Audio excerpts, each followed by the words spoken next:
Hey everybody, Jason Seiden.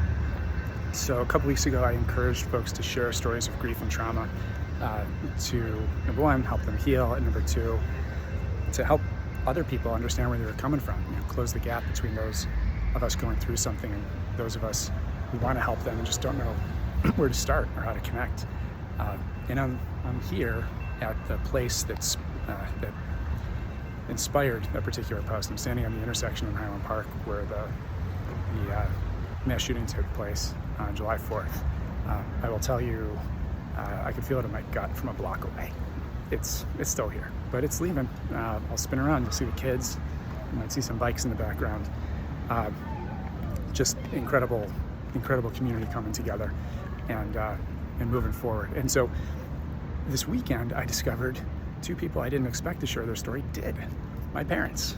They went on a podcast and they shared exactly what happened to them. I learned a lot, not only about the events of that day, but I learned about my parents. And that's a good podcast host who draws people out in a way that gets you to see people who you know really well in a new light.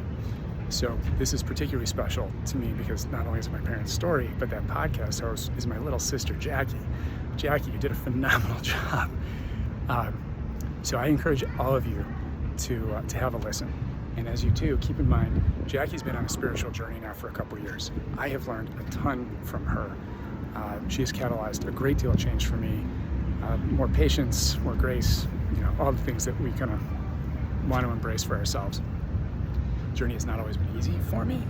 Somewhere in our archive is an episode where I'm on it and I'm challenging her pretty directly on some stuff.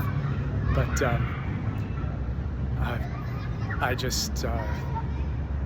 I couldn't have done a better job.